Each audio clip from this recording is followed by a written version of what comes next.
Dasha adjusted her recently purchased gold and ruby earrings once more, sighed heavily, and sat down at a table covered with a snow-white tablecloth, where an atmosphere of noble, strained politeness already reigned.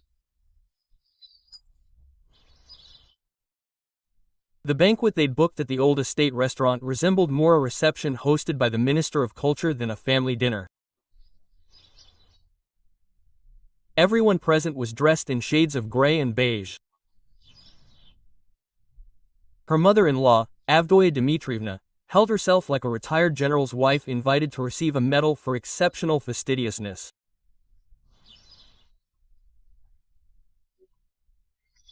She sat, as usual, at the head of the table, sipping red wine as if it were the blood of the young and naive, scanning everyone around her like a customs guard. Especially, of course, her daughter-in-law. She hated her. She couldn't understand how anyone could achieve everything she had in just 2 years.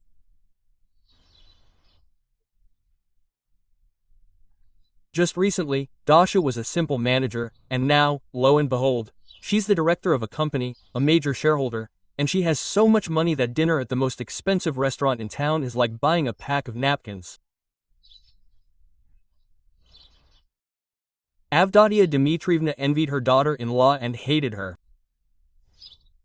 And her son, too. He was downright fawning over his wife.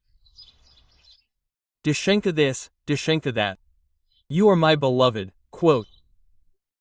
Basically, he behaved like a complete plebeian. And yet, their family was noble.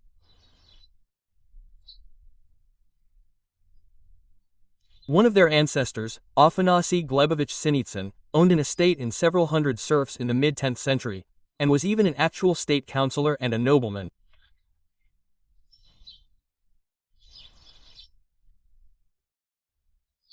Avdotia Dmitrievna learned this when she ordered a printout of her family tree, and from then on, she didn't give a damn about anyone. Well then, she proclaimed, coyly, with the manners of an old duchess, raising a crystal goblet.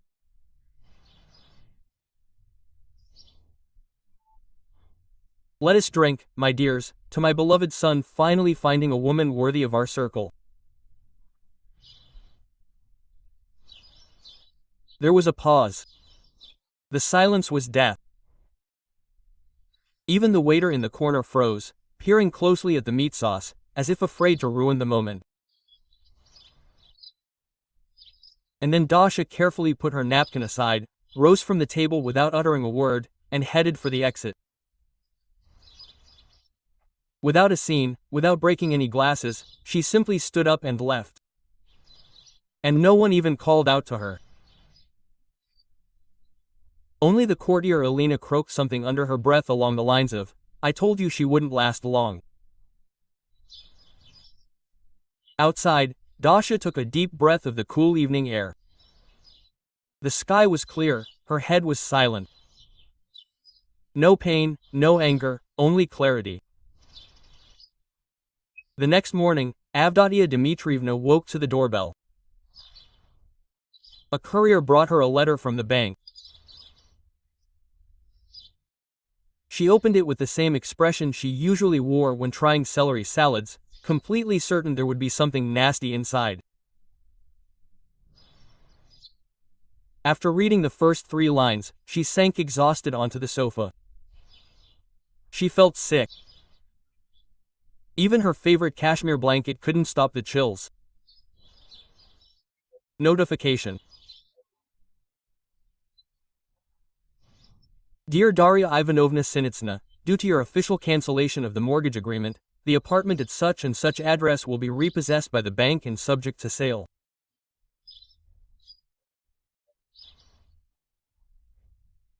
The occupants must vacate the premises within 14 business days.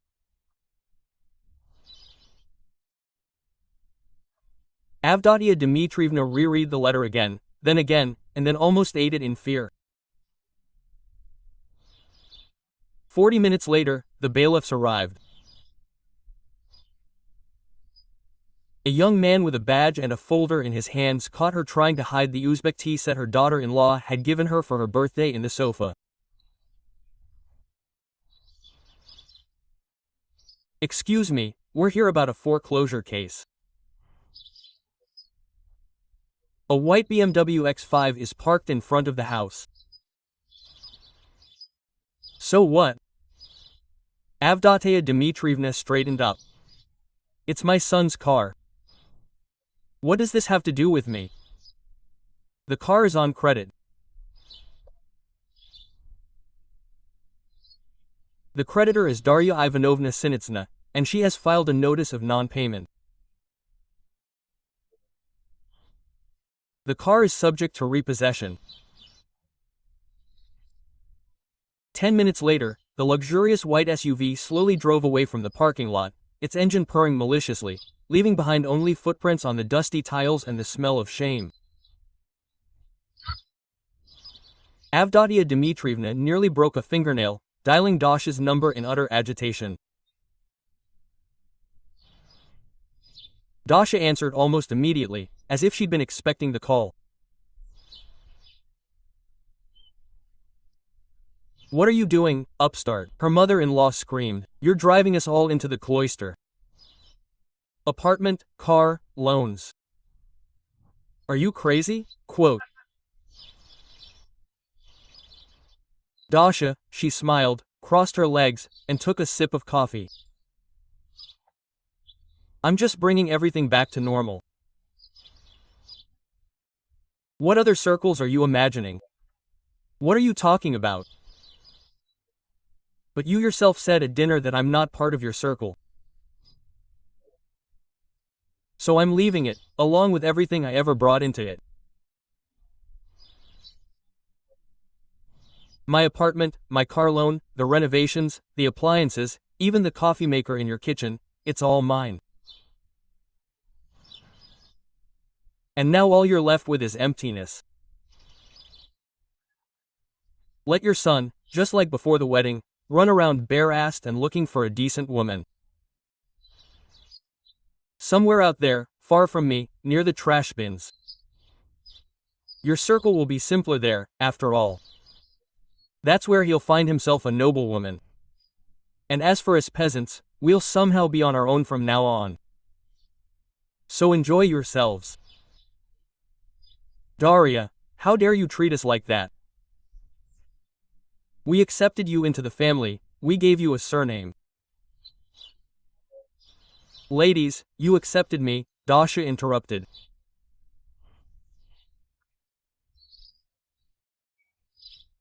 "Yes, on the very first day I joined your family, I heard from you that secretaries are not made for this, and then a simple girl from the south, but special thanks for the portrait of my mother in the toilet. You know, it really touched me." My mother-in-law was simply choked with indignation. And this, it was just a joke. A joke.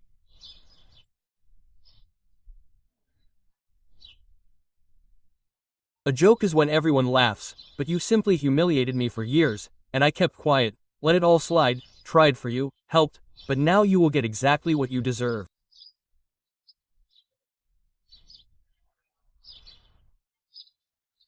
I'm leaving this game, and you can go on with your lives as you want, but without me.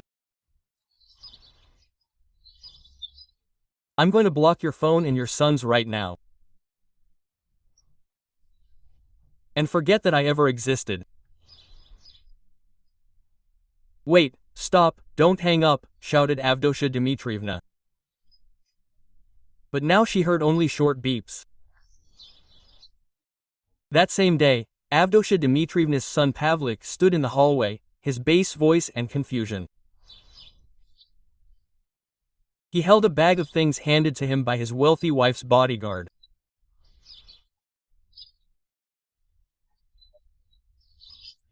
Pavlik tried to understand how it had happened that this office rat Dasha suddenly turned out to be the only person who could afford all this glittering luxury.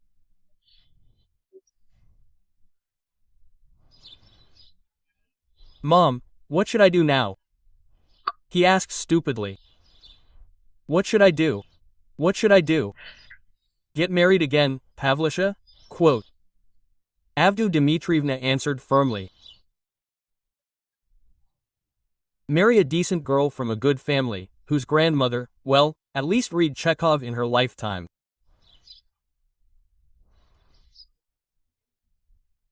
And who's going to pay the credit card debt? Dasha used to pay, but now what kind of loan? Wasn't it taken out as a gift? No, Mommy, in my name and yours. And it looks like she's refused this payment too. The bank sent me the bill today. Another week and it will be overdue. And then there are fines, penalties, debt collectors, but also all the other pleasures. Avdotya Dmitrievna, listening to her son, silently sank down on the sofa, where just an hour ago she had tried to hide the tea set. Meanwhile, Dasha was already sitting in the new beauty salon, of which she was a co-owner. Her friend Lena was giving her a hand treatment.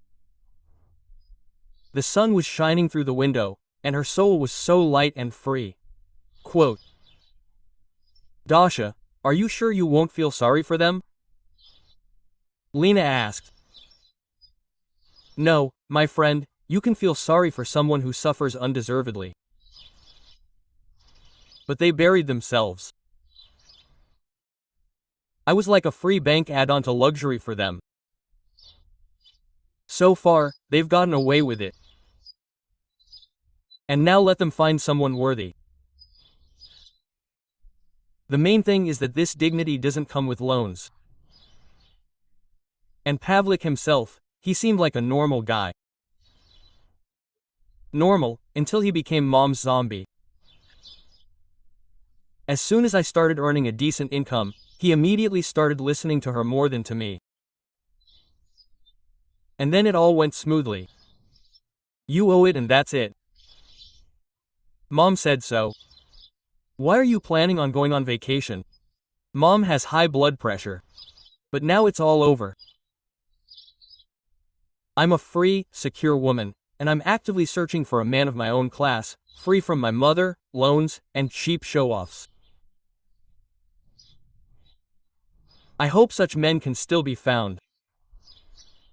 3 months passed.